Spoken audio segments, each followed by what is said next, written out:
say.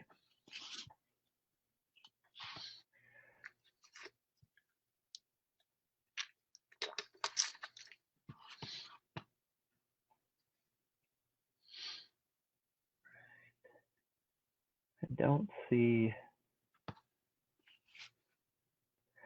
don't see the indicator about whether or not we're live or not.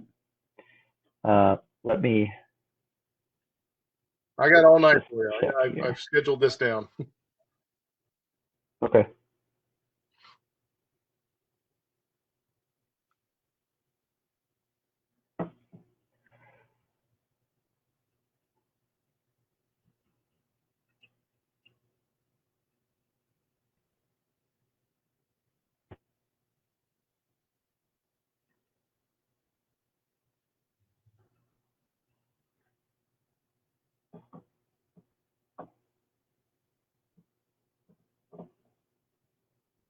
Cool. Okay, so I think we are live. So good evening, everybody. My name is Kyle Ashley. I am one of the co-editors of the newest book out from Fathering Together called Fathering Stories Volume 1. And tonight we have the distinguished honor of speaking with Shannon Carpenter, who is one of the authors in Fathering Stories Volume 1. And we're going to hear a little bit more about his chapter and the story that he wrote for the book.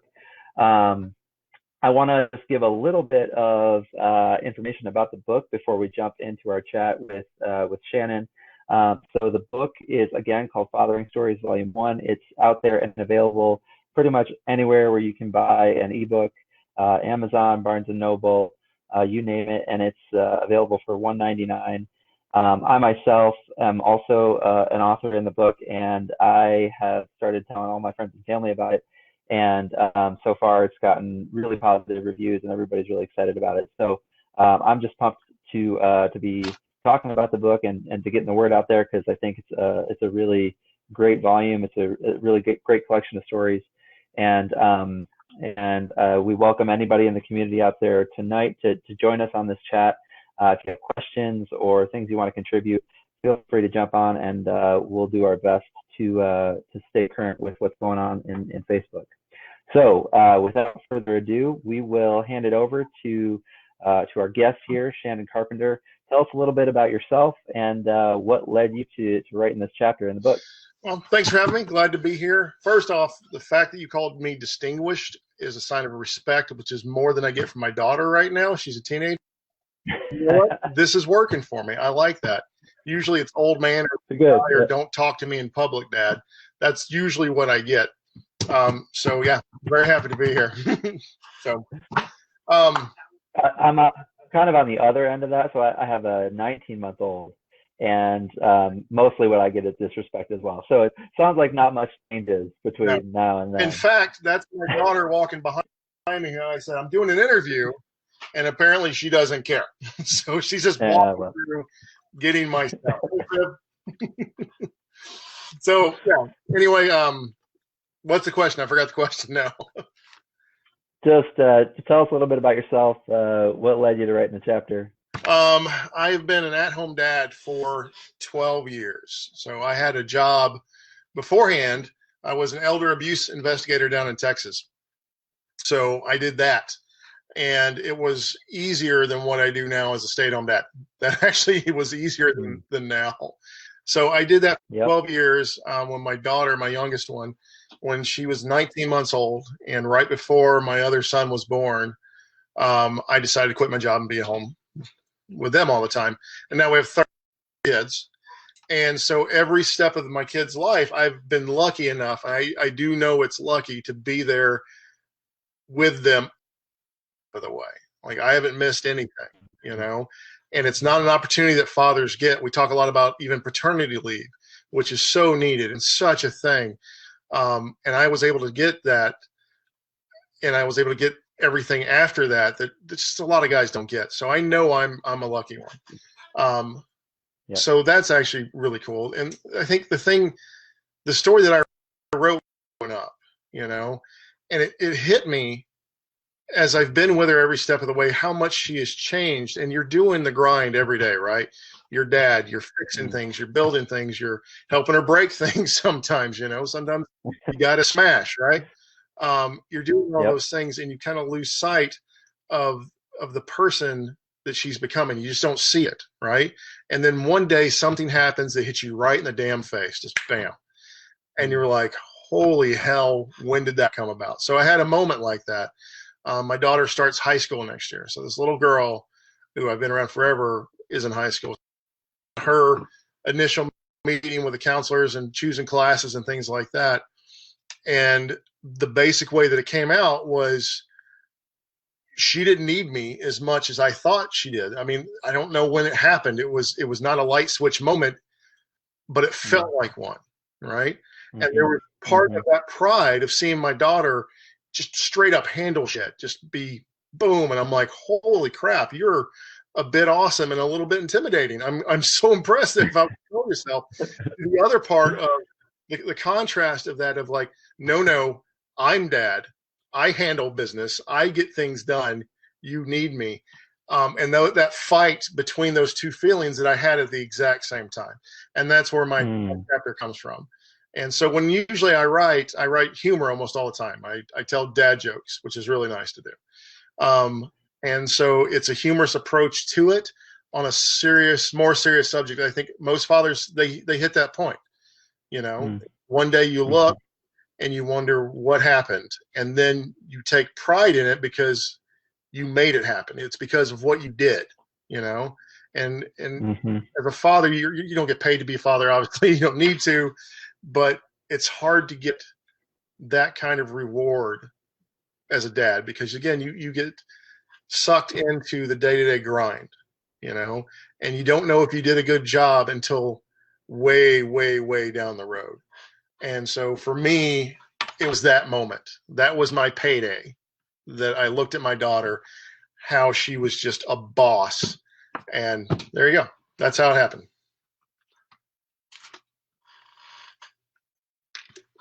And I'm off the video call. Crap.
Hey, we're back. All right. I don't even know where we left off at. You're talking about the rewards of being a dad and how sometimes it's hard to know what those rewards are. Yeah, because you don't get to see them. There's not a paycheck with it that says your name on it. There's not. There's and you did it. And if you're lucky enough, you did it well. And that was the story that I wrote. The story of my daughter just straight up handling her business and telling me to butt out because she had it, and I believed her. And there you go. That's the story I wrote. Yeah, and I was mentioning this earlier before we jumped on the live feed, but I helped work with you to develop the story a little bit, and I resonated so much with it, not because I've been there in that moment, but because I know that that moment is going to come for me, and Yes. I myself am an at-home dad, and my story that I contributed for the book is about my decision to leave my career and become an at-home dad. And some of the internal conflict that I felt about that decision, and feeling like I'm a failure as a man, and I'm not providing for my family, and just all those things that I think society tells us we're Yeah. supposed to do. And then when we make this decision, which I completely agree in terms of, I know it's the right decision because I get to be here for all these moments. I'm lucky, Yeah. like you said, and still it's a hard decision to make. And I read your story and I thought, gosh, that's going to be me in 15 years. I know it. So it was a really cool moment for me on the other end of it, reading sort of like this future vision of myself. So yeah, thanks for sharing that.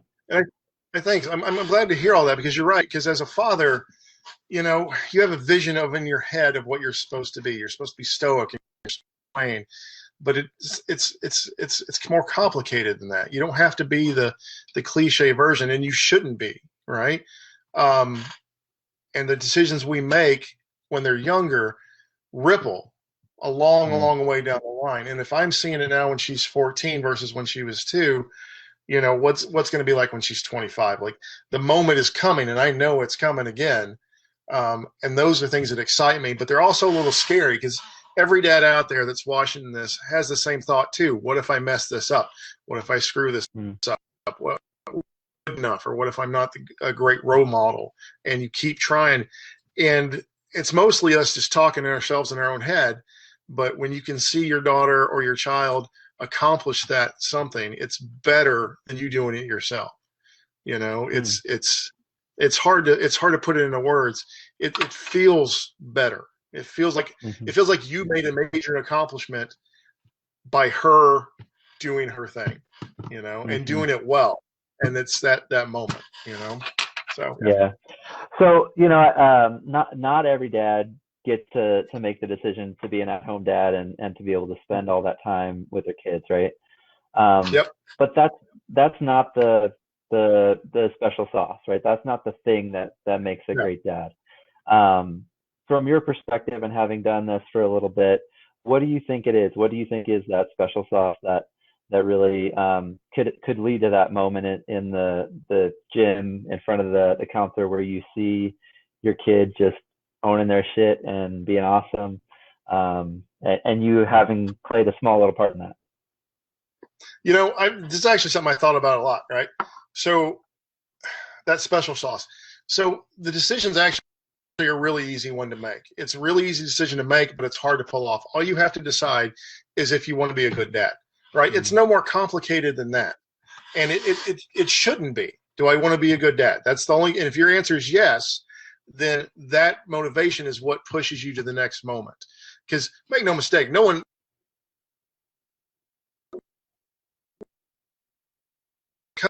comes to, um, you want to be better, right?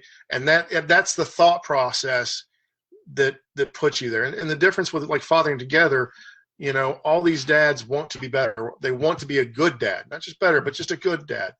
And I think if you make that decision and make that commitment to it, that's the special sauce, as you said, mm, because we've all seen the bad fathers in the world. You see them on TV, and you've seen guys that never show up.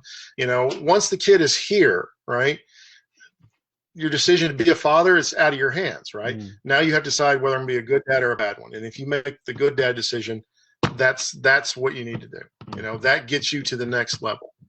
However you reach it after that, that's a whole nother journey. mhm. Yep. There's a lot of diapers and a lot of yelling in there. Yeah, yeah. Well, and I think for me, if I could just add from experience, because I've had to make this decision so recently, it you're absolutely right. It's about making the decision to be a good dad, and it's about making the decision to want to be a good dad more than you want other things. Yes. Because there's going to be other things that you want, right? Whether it's a career and all the accomplishments that come with that, um, or to go golfing, or to go out to the bar and drink with your buddies, whatever it is that is going to compete. There will be moments when you have to decide, okay, do I want to be a good dad or do I want to do this other thing? And it might not be an either or sort of thing. Sometimes you can figure out a way to do both. Um, but Yeah. but in my experience, it has been that that decision of, okay, what's my priority here? Is it my daughter and is it my family, or is it this other stuff? And I think you're right. Sometimes it is Yeah. clear there's a good decision and a bad decision, and other times it's not so clear. It really requires you to kind of know Okay. what your values are and what you prioritize. Especially as you go on, everything gets real gray sometimes. Because, like I said, sometimes you don't know what the right decision is. It's more complicated than what I want and what I don't want. It's what's good for my family, what's good for my kid. And sometimes you just don't know. And I think you're seeing that a lot now. I mean, the world is a very hard place right now. And how do we navigate that through them, with them, and teach them the right things to come out with this? And they're hard conversations to have. But like I said, if I want to be a good dad, I'm going to have those conversations. Mm-hmm. You don't shy away with it. It's not always pleasant. And that's just part of it. Yeah. It is. So again, for me. Yeah.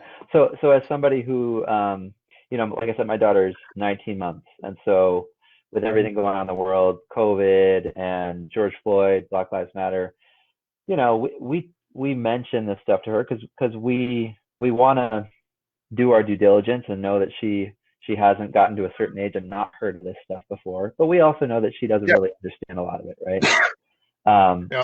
So from your perspective and having teenagers, what's an example of one of those conversations, and how do you make those decisions about what's right and what's not right? Well, since my daughter is 14, my daughter's 14, my son is 12, and my youngest son is 7. And obviously the biggest one right now is what's going on right now with the protest and justice. And before I talk to them about that, I see how much they know. I watch to see what they're watching, and I see what questions they're asking. And then we sit down and actually have a hard conversation. Because again, that's part of being a father, is having the harder conversations, whether it's about systemic racism and injustice, or if it's about sex and drugs and all that other stuff. As a dad, you cannot let other people have that conversation. You can take that conversation and guide them through it.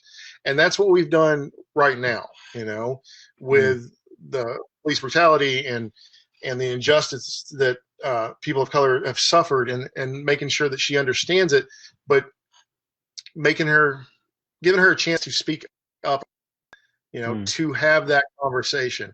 And it's a hard conversation, but it's absolutely 100% necessary that we have it.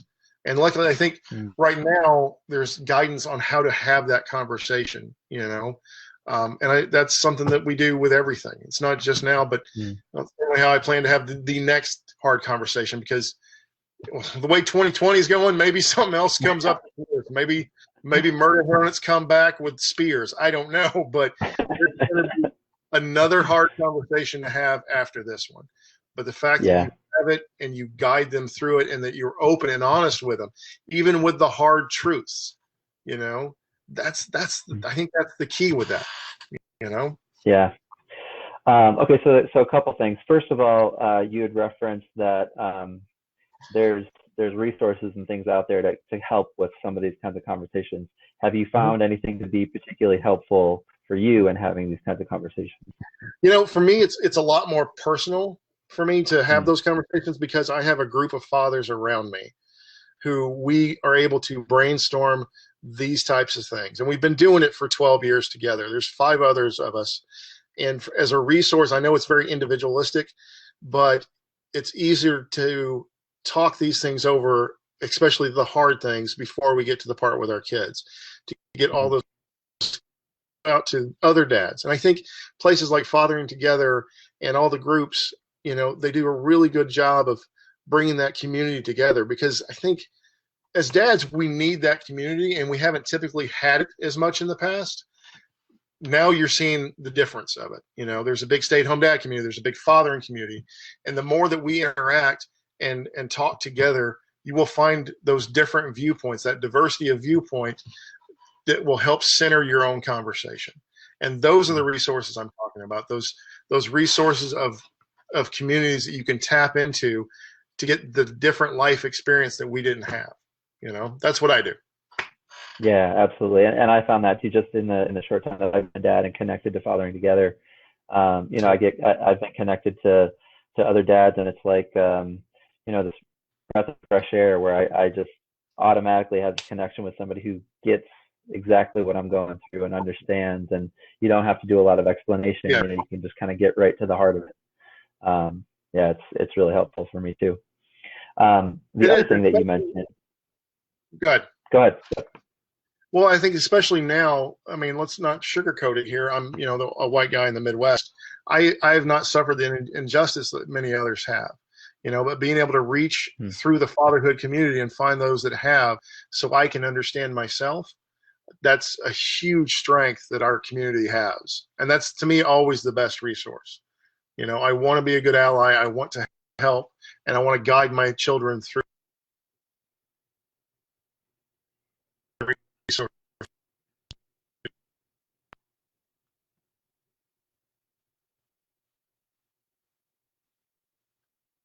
Yep. Okay. I think we're back. Are we back? Okay. We're back. My internet connection has been pretty shoddy, so my apologies. I think we can. Yeah, maybe before we test our luck, maybe we start to wrap it up. So, okay. Is there anything you want to share with the folks out there in terms of getting in touch with you? Do you have a website or any kind of information if people want to read more of your work? Where should they go? I write a weekly column on Good Men Project. Every Wednesday, Good Men Project. There you go. You can certainly find me on Twitter, Hossman at Home. That's my Twitter handle. And I'll plug it here. I'll plug it just for you guys. I have a book coming out September 2021. And just for you, Kyle, it's called The Ultimate Stay-at-Home Dad. There it is. Yeah. So yes, that's I can't wait. 2021. So that's what awesome. I've got going on. Cool. Well, thank you so much, Shannon. I really appreciate it. Man, I'm bummed that this is like such a brief chat that we have had tonight, but I'm certain that we're going to connect again, and I look forward to it. Absolutely. All right. Thank you, Kyle. Yeah, thank you. Have a good one. You too, bud.